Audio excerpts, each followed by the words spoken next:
थोड़ा मतलब दुखद है। इधर जो विगत दिनों में बारिश हुई है उसकी वजह से जो है हमारे जनपद में काफ़ी ज़्यादा जैसे पानी जो आप बता भी रहे हैं कि जल जमाव या जो उसका और जगहों पे भी है। उसमें प्रथम तो ये है कि जल जमाव से जो जल ठहराव हो रहा है या जल उसके वजह से वो लोग वहाँ प्रभावित होते हैं। तो बहुत सारे जो है उसमें जैसे कि पेट से संबंधित बीमारियों का जो है प्रकोप बढ़ने की संभावना रहती है। मच्छर जनित वेक्टर बॉर्न डिसीज़ का भी खतरा रहता है। साथ में स्नेक बाइट के पेशेंट का भी खतरा रहता है। और जो हमको बेसिकली जो बेसिक काम ये करना है, इसमें ज़्यादा घबराना नहीं है।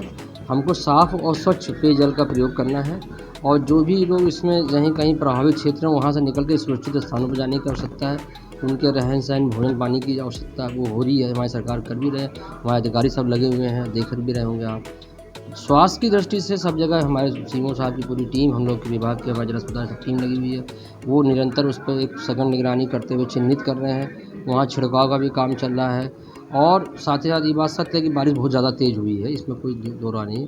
लेकिन जैसे अपना जो व्यक्तिगत बचाव है कि साफ़-सफाई रखें आस-पास, गंदगी को ना होने दें, हाथ को ना धोएँ नित्य नियम से और दूसरा ये है कि पानी को उबाल के पिएँ।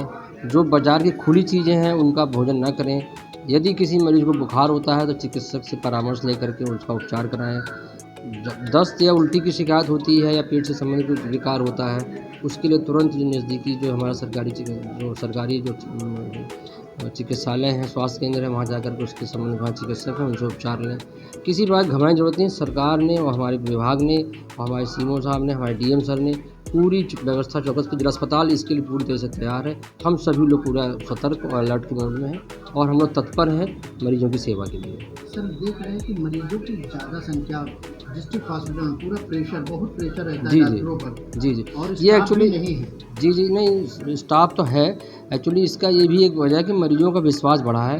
अब मरीज़ बजाय प्राइवेट अस्पताल हमारे माननीय जो श्री प्रधानमंत्री जी हैं और हमारे देश के जो हमारे प्रदेश के जो माननीय मुख्यमंत्री जी हैं, स्वास्थ्य मंत्री जी हैं, इनके जो कुशल नेतृत्व में जो उन्होंने दिशा निर्देश दिए हुए हैं और हमारे जो शासन में बैठे हुए लोग हैं, उनकी जो सतत जो दिशा निर्देश आ रहे हैं उसके क्रम में जो हमारे अस्पताल में जो दिनों-दिन जो विश्वास बढ़ा मरीजों का, उसके चलते भी लोग आ रहे हैं। क्योंकि जनता हमारी देखिए यहाँ की जो 38 से 40 लाख की आबादी बहुत गरीब जनता है, उसको निःशुल्क उपचार मिले, समय से उसको उपचार मिल जाता है, तो वो इसलिए वो लाभान्वित हो रही है, इसलिए संख्या बढ़ती चली जा रही है। और ये तो अच्छा संख्या बढ़ रही है, उनका विश्वास बढ़ रहा है। लोग प्राइवेट की बजाय जिला अस्पताल को जो है ज़्यादा पसंद कर रहे हैं, तो बहुत अच्छा हर्ष का विषय है कि लोग इसको उनका विश्वास बढ़ रहा है और यही हमें विश्वास उनका जीतना है। जी। इसमें मौसम चेंज हो रहा है तो कमज़ोरी और बुखार कुछ है और कुछ जो है पेट खराब मरीज आ रहे हैं। इक्का दुक्का जो है डेंगू का पॉजिटिव निकल रही लोगों में दहशत ज़्यादा है। अपने इर्द गिर्द पानी इकट्ठा नहीं होना चाहिए, सफाई रखनी चाहिए, मच्छरदानी प्रयोग करना चाहिए, पूरे बदन के कपड़े पहनना चाहिए और खान पान का विशेष ध्यान रखना चाहिए। उसमें लिक्विड डाइट हम लोग ज़्यादा लेते हैं, सीजनल फल खाते हैं, सीजनल सब्जियां खाते हैं और सफाई का विशेष ध्यान रखते हैं। ये यहाँ सब ठीक ही हुए जो है और प्लेटलेट डाउन जो है 15-20 हज़ार तक आती हैं, वो इम्प्रूव कर जाती हैं, ठीक है। हाँ, नमी की वजह से दाँत की शिकायत बढ़ सकती है और स्कैबिज हो सकती है, एक्जिमा हो सकता है। तो हमेशा जो है साफ़ सफाई पर ध्यान रखें और नमी से बचें। अगर इस तरह कोई शिकायत होती है तो तुरंत चिकित्सक से संपर्क करके उसका दवा करें, इलाज करें। गीला कपड़ा न पहनें, कपड़ा जो सूखा करके पहना करें।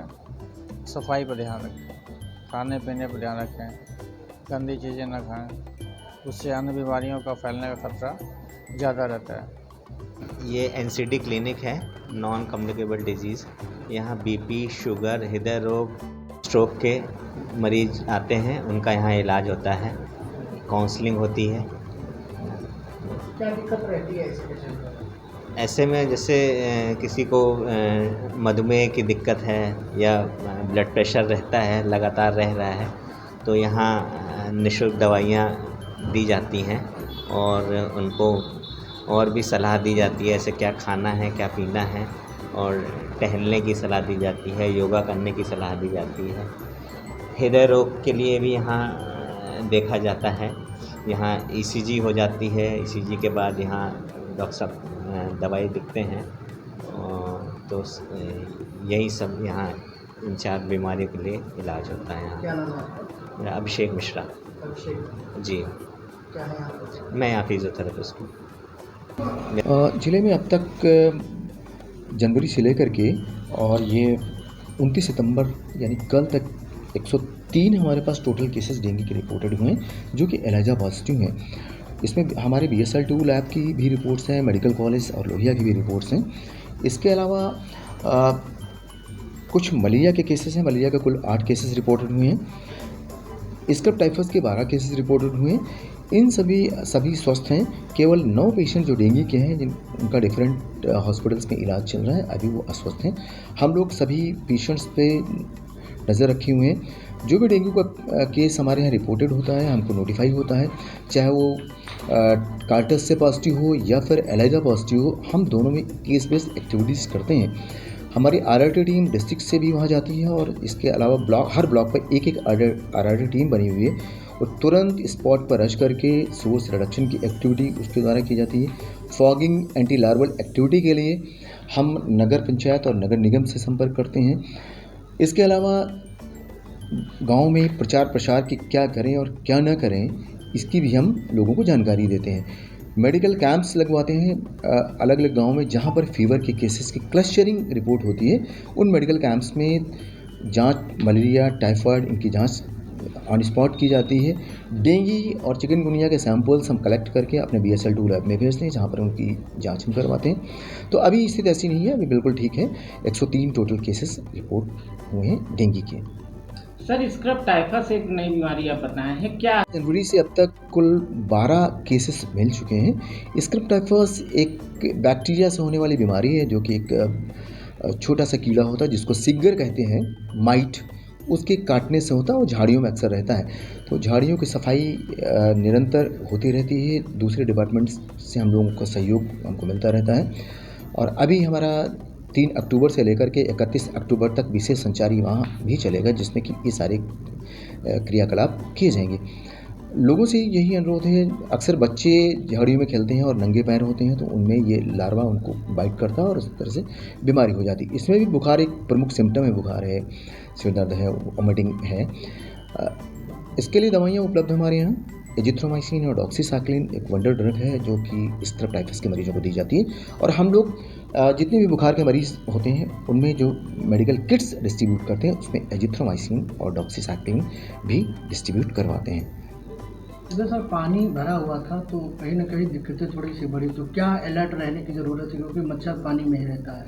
हाँ, ये डेंगू का मॉस्किटो साफ़ पानी में पनपता है और बेसिकली ये इनडोलिंग मॉस्किटो यानी घरों के अंदर रहता है। तो हमारी यहाँ जो सोर्स रिडक्शन की एक्टिविटी फील्ड लेवल वर्कर या आशा या फिर डोमेस्टिक ब्रीडर चेकर हैं वो करते हैं। ये यही चीज़ देखते हैं कि घरों के अंदर, फ्रिज के अंदर जो नीचे पॉट होता है वहाँ पर उसमें पानी होता है, उस थोड़े से पानी में मॉस्किटो ब्रीड करता है। पक्षियों के पीने के जो पॉट्स होते हैं उनमें पानी भरा रहता है, उसमें मॉस्किटो ब्रीड करता है। गमलों में पानी जो भरा रहता है उसमें ये मॉस्किटो ब्रीड करता है। इसके अलावा टायर हैं, छतों पर जो टायर रखे रहते हैं, प्लास्टिक के कप्स, टूटे फूटे बर्तन रखे रहते हैं, उनमें थोड़ा सा भी पानी, अगर 30 ml to 50 ml पानी भी होता है वहाँ, उसमें एडीज एजिप्टाई जो डेंगू के मॉस्किटो होता है वो ब्रीड करता है। तो लोगों को यही सलाह दी जाती है कि अपने घरों के अंदर और बाहर जो भी पानी के पॉट्स हैं उनकी सफाई एक दिन नियत कर लें। संडे हर रविवार मच्छर पर वार एक अभियान सरकार चला रही है, तो उसको ध्यान देते हुए कि ये साफ़ सफाई की व्यवस्था प्रॉपर रहे। कम से कम एक दिन नियत कर लें, 1 घंटा, कि हम अपने घरों के अंदर और घर के ऊपर जो छत पे पानी या आसपास जो पानी कलेक्टेड है उसको हम ख़त्म कर दें, जिससे कि मॉस्किटो अंडे से एडल्ट में कन्वर्ट नहीं हो पाएगा।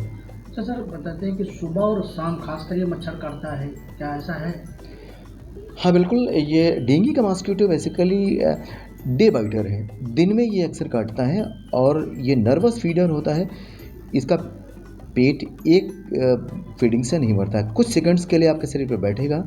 अगर वो इन्फेक्टेड मॉस्किटो हो तो इनोकुलेट कर देगा वायरस, और तुरंत दूसरे पर्सन को जब बाइट करेगा तो उसको भी वायरस, अगर वो इन्फेक्टेड मॉस्किटो हो तो वायरस का इनोकुलेशन दूसरे के बॉडी में भी कर देगा। तो इसलिए तरह से अगर एक मॉस्किटो जो इन्फेक्टेड है एडीज एजिप्टाई एक किसी घर में है, तो चांसेस होते हैं कि कई लोगों को वो बीमारी डेंगू की फैला दे। कहते हैं कि ज़्यादा उड़ भी नहीं पाता ये? करीब 100 से 150 मीटर इसकी हाइट होती है इस मॉस्किटो की। अगर घर में 4-6 मंजिल तक स्टोरेज है तो वहाँ ऊपर तक जाता है। तो ये हम लोग लोगों को सलाह देते हैं कि अपने घरों में और आसपास ज़रूर साफ़ सफाई का ध्यान रखें।